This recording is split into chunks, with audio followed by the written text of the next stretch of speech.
نبونا یاسایەکە تایبەت لە عێراقێ بۆ پاراستنا مافên jinan هەروەها ڕزگارکردناوان ji تاوانباران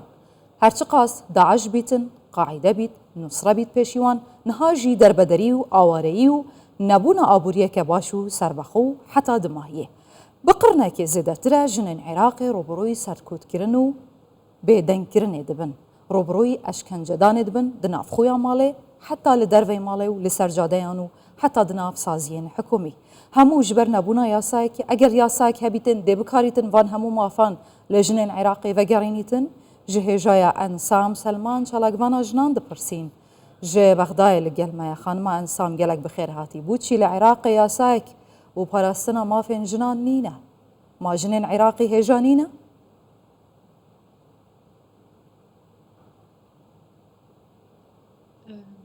مرحبا سڵاو لە ئێوە زۆر سپاس بۆ ئەو میوانداریە پیرۆزبایی لە هەموو ژنانی جیهان دەکەم بابەتی یاسا بەداخەوە بۆ ئێستا هیچ مافێکی ئافرەتان تێیدا پارێزراو نییە هەروە بەڵگەنامەکان هیچ پشتڕاستکراوانین بەداخەوە پەرلەمانی عێراق لە چەندی خولی یەک لە دوای یەکدا تەنان لە خولی ئێستاش ئێمە دەتوانین بڵێن کە ئەوان جددی نابووینە لە دەرکردنی هیچ یاسایەک بۆ مافی ئافرەتان بە هەر بەڕاستی کە پەرلەمان بە هیچ شێوەیەکدانی بە مافی ئافرەت دانەناوە جارێکی دیکەش دەڵێن بەداخەوە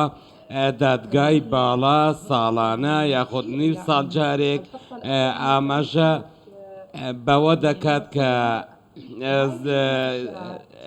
ئاماژەکان تا ئێستا ڕێنماییەکانی دادگاش بە هەندوەرنەگیراون کە ساڵانە ئاماری خۆی دەردەکات نە لە دەسەڵاتی جێبەجێکردن نە لە دەسەڵاتی یاسادانان هیچ حسابێکیان بۆ نەکراوە و هیچ بڕیارەیەکی دیاریکراو نییە کە ڕێگری لەو تونندوتیژیانە بکات ئەو حاڵەتانە کە ڕۆژ بە ڕۆژ لە زیادبووندایە حاڵەتی تونندوتیژی بەس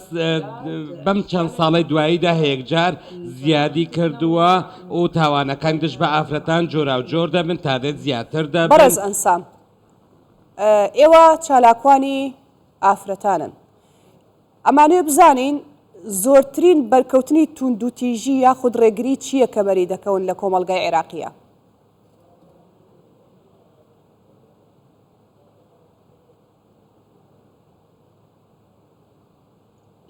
ئەواتە تونندوتیژیەکان جۆرا و جۆرن جۆری زۆریان هەیە تونندوتیژی خێزان تونندوتیژێکی گشتگیرە لە سەرانسەری عێراق زۆر بەربڵاوە و لێرەدا تونندوتیژی ئابووریمان هەیە تونندوتیژی سێکسیمان هەیە تونندوتیژی ڕەگەزیمان هەیە تەنانەت لە ڕێگەی لەوانەیە گێچەڵکاریش هەبیت گێچەڵکاری تەنانەت لە ڕێگەی تەماشاکردنەوە جاری وا هەیە بۆیە جۆرەکانی تونندوتیژی لە حاڵەتێکە و بە حاڵەتێکی دیکە جیاوازە بەڵام زۆربەی ئەوەی کە بەر بڵاوە ئێستا تونندوتیژی جەستایی و تونندوتیژی دەرونی لە ئارادایە ئێستا تا دێت ئەوەی تێبینیمان کردووە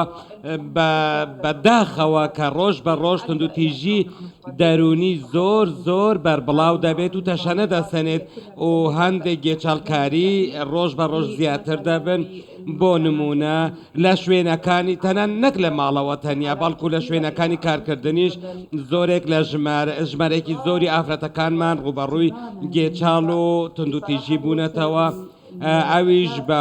هۆکاری سەرەکی ئاماش ئەوەیە کە کۆمەڵگەی عێراقی بەداخەوە کۆمەڵگەیەکی پیا و سالار و باوک سالارە هەمیشە ئەوان گرنگی بۆ پێگەی ئافرەت دانانێن گرنگی بۆ ڕای ئافرەت دانانێن کە مافەکانیان دابین بکرێت و ئەو مافانەی کە دیاریش کراون تەنیا دەتوانم بڵێم بەشێکیان حبر لەسەر کاغەزن و بەشێکی زۆر سەرەتایین و ئێستا دەبینین ڕۆژ بە ڕۆژ ئافرەت لەسەر ئاساسی لەسەر بنەمای جیاکاری ڕەگەزی مامەڵە لەگەڵ ئافرەت دەکرێت کە پێویست بوو لە ڕاستیدا ئەو گرنگی بە پیاو بدرێت هەمان ماف بە ئافرەتیشدا بین بکرێت. خانما ئەنسام ئەگەر هەفبەریا ڕێژەیە دانیشتوانێ بکەین di navbera Iraq و Herêma Kurdistanê belkî dûsê qatan zêdetir e. Lê beşdarî pêkirina jinan di sulteyên tenfîzî, teşrîعî yani gelek li Kurdistanê heta qanûnî zêdetir e. Sedem çune ku li Iraqê zêde bawerî bi jinan nahête dan ku di cumkên desthilatê da di cihê biryardanê da cih bigirin. Weke çalakvan bû vê armancê hewa çi kiriye?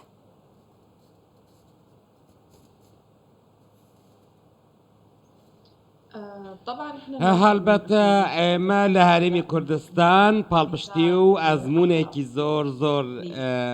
باشمان هەیە و دەتوانین بەراوردێکی زۆر باش بکەین لە نێوانیاندا تەنانەت لە بابەتی توندوتیژی خێزانیش کاتێک ئێمە زۆر جار داوا دەکەین کە یاسای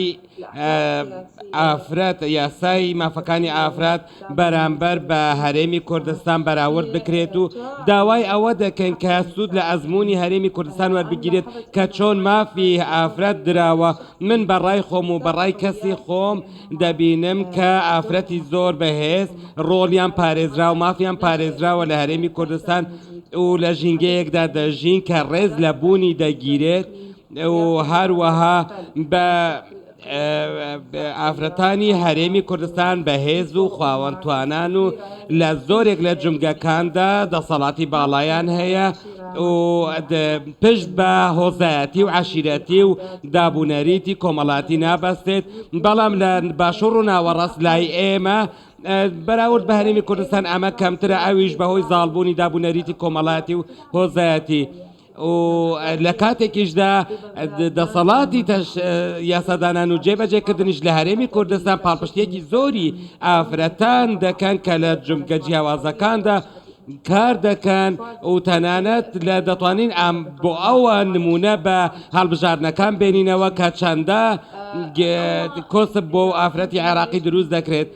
بەڵام ئەگەر ئێمە باسی ژمارەی ئافرەت بکەین لە هەرێمی کوردستان یاخودگەلی کورد ئاوا هیچ جیاکاریەک لە نێوان پیا و ئافرەتدا ناکات. ئەمە حەقیقەتێکی حەشە هەڵنەگرە و لە ڕووی بەرپرسیارەتیشەوە ئەو بەرپرسیارەتی بە پیاو دەدرێت بە ئافرەتیش دەدرێت. من لە ساڵی 1991ەوە ئەزمموی هەرێمی کوردستان تا ئێستا بووەتە ئەزممونێکی سەرکەوتوو ڕۆژ بە ڕۆژ لە بەرەو پێشبووندایە و مافی ئافرەت تا دێت زیاتر بۆی دابین دەکرێت. ئەمەش هۆکارە بۆ ئەوەی کە ئافرەت لە هەرێمی کوردستان بتوانێت هەنگاو بەرەو پێش بنێت. ئەمەش خاڵێکی ئەرێنیە بۆ بەشداریکردنی ئافرەت هەم لە سیاست و ئافرەت وەک کەسێکی سەرکەوتوو لە کۆمەڵگەدا. بەڕێزم سام، ئێوە دەزانن کە ئێستا عێراق لە بەردەم دۆخێکی ناسەقامگیری سیاسی، ئابووری، ئەمنی تەواوی سێکتەرەکاندایە. ئەمانە چ کاریگەریەکیان لەسەر ئافرەتان و ڕۆڵی ئافرەتان کردووە لە عێراق؟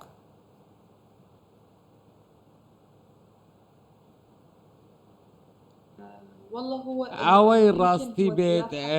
دەکرێت هەندێک ئەوە بۆتە هۆی کە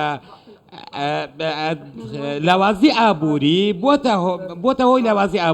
لاوازی ئابووریش بۆتە هۆی ئەوەی کە ڕێژەی توندوتیژی بەرامبەر بە ئافرەت زیاتر بێت. ئەویش دەتوانم بەوە بەستم کە بێکاری بەربڵاو بووەتەوە، ڕێژەی ئافرەتانی بێوەژن لە بەرزبوونەوەدایە، نرخی دینار هەڵبەز و دابەزی تێدایە، لەوانەیە ئاراستەی وڵات بە ئاراستەیەکی دیاریکراو. ئەمانە هەمویان هۆکارن کە ببنە هۆی ئەوەی کە ڕێژەی توندوتیژی بەرامبەر بە ئافرەت و هەروەها لە دەستدانی مافی ئافرەت و لە جێبەجێ داواکاریەکانیان زیاتر بێت. ئێمە وەکو چالاکوانی ئافرەتان هەمیشە داکۆکی لە مافی ئافرەتان دەکەین و هەمیشە هەوڵمانداوە ببینە ئەڵقەی پەیوەندی لە نێوان حکوومەت و لە نێوان لایەنە پەیوەندیدارەکان لەگەڵ ئەو ئافرەتانەی کە پێویستیان بە یارمەتی هەیە، بە تایبەت ئەوانەی کە نزیکن. بەڕێز ئەنسام سەلمان، چالاکوانی ئافرەتان لە بەغداوە، گەلێک سوپاس بۆ بەشداریت.